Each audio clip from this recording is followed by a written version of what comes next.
Hello friends, welcome back. Again, this is a kind of a personal commentary reflection on Plato's Apology, going maybe about 10 minutes at a time, however long it takes to get through the paragraphs and the whole work. And if you want just the audiobook of the text itself, there's a link to that in the description below, and the playlist for all of these, and also just a general introduction to the Apology is also in that playlist. So let's get started. We're picking up, oh, and there's a link to the text that I'm reading from as well, in case you want to read along. I recommend that. He says, "Well then, I will make my defense, and I will endeavor in the short time which is allowed to do away with this evil opinion of me, which you have held for such a long time." Remember, he said that his first time in court, but he's got older accusers, and what's happened is that there's this prejudice and this bias that's been built up about him from the rumors that people have heard about this guy, Socrates. And he says, and I hope I may succeed if this be well for you and me, and that my words may find favor with you. But I know that to accomplish this is not easy. Throughout his life, he's been having conversations with people and realizing how hard it is for people to change their minds. He's met with a lot of opposition to his inquisitive and curious nature. He says, I quite see the nature of the task. Let the event be as God wills. In obedience to the law, I make my defense. So he shows he's not trying to be a rebel. He's trying to comply, right?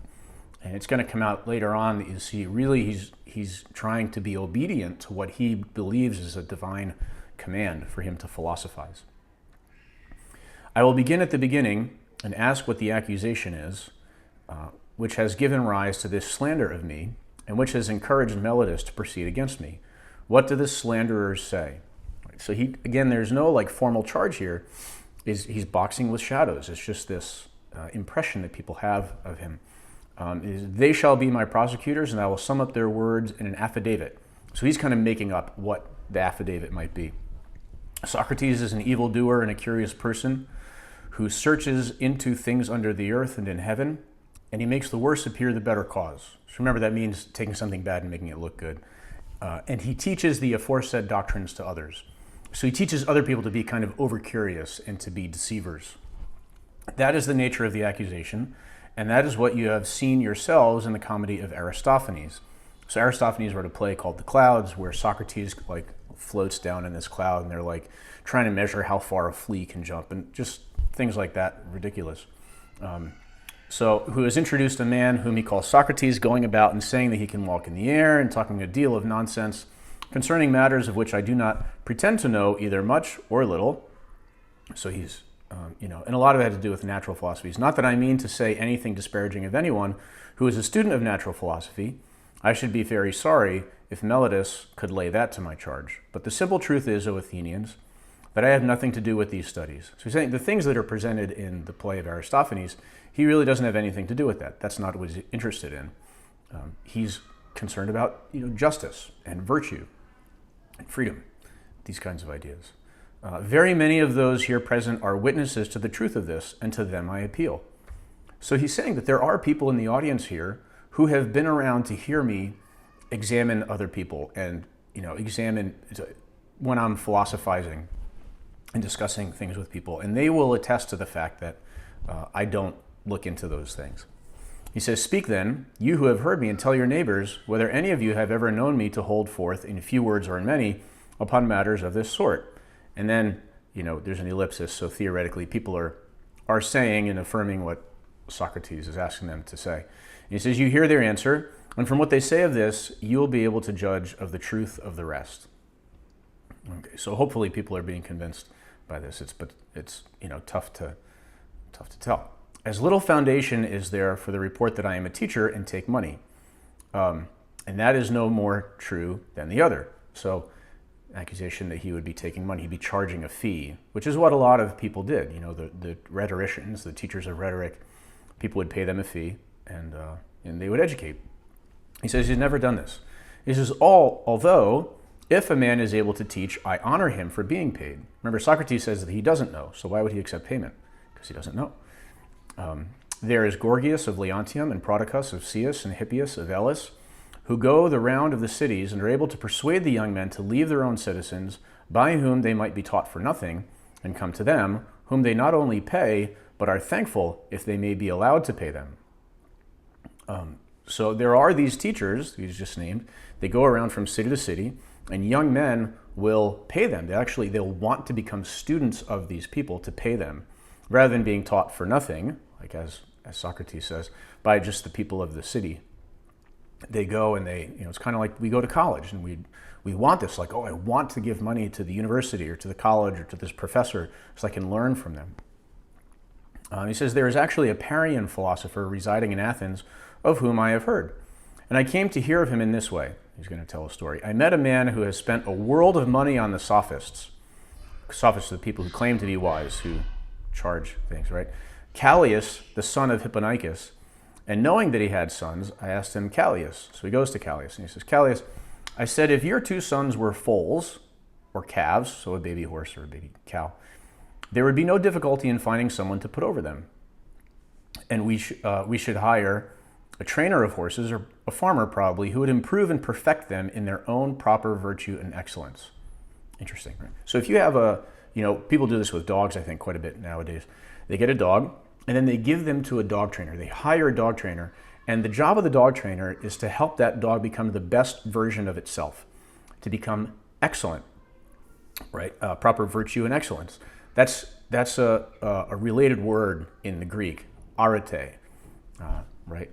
It's what is the excellence of a dog? What is the excellence of a horse? Well, a dog trainer or a horse trainer, those would be the best ones to know, and they would be the best ones to bring about that excellence in that animal. Easy enough, right? When it comes to those animals. But your sons, they're not dogs or horses or calves. They are human beings. So what's the excellence of a human being? Who knows that? And who can teach it? Right? Whom are you thinking of placing over them? So who's the human trainer you're going to hire for your sons? Is there anyone who understands human and political virtue? Remember, virtue, think excellence, right? Or best version of the self. And we should take this seriously too. Under whom do we place ourselves? Who do we want to learn from? Where are we learning about how we can become excellent as human beings? Right? It's a very difficult thing. And as a Roman Catholic, I've come to the conclusion that it is through the teaching of the Church, through Scripture, and ultimately under God, where all of that has been summarized for me, and it aligns perfectly with the things that I'm also becoming convinced of and have been convinced of in my philosophical studies. But it's a very important, very difficult question. Under whom do you place yourself? What do you read? Who do you associate with? And so he says, you must have thought about this. You've got sons, so you're certainly thinking about this, right? This is the job of parents, to think about, how am I going to raise my children to be excellent? The same way that someone who has a horse is going to think, how can I raise this horse to be an excellent horse? So he says, you've got sons. Surely you've thought about this. Is there anyone? There is, he said.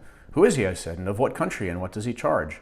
Evenus the Parian, he replied. He is the man, and his charge is 5 minae. So he's like, yes, this is the human excellence trainer, right? Happy is Evenus, I said to myself, if he really has this wisdom and teaches at such a modest charge.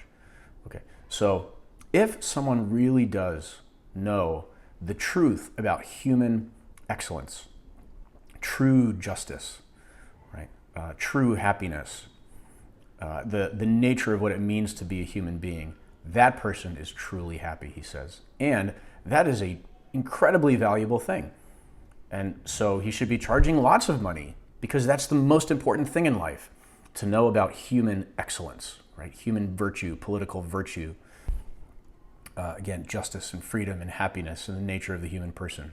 That's the most important thing in life to figure out, because everything else is then based on that. Had I the same, I should have been very proud and conceited, but the truth is that I have no knowledge of the kind. And so again, Socrates is saying that he really doesn't know the essence. It's likely that he had some idea, just the way that he's able to discuss things, even the way that he's going about this. Like, for example, he understands the importance of human excellence. And he knows in quite a few ways what human excellence is not. And so he's able to disprove a lot of the people who he's had conversations with. Right? But the reflection for us, of course, is the absolute importance of becoming the best versions of ourselves. And under whom do we place ourselves to learn human excellence? Right? Who are we kind of hiring as our human trainers? So thanks for watching. Don't forget to like and subscribe, and tune in next time as we continue our kind of personal commentary and reflections on this incredible work, Plato's Apology.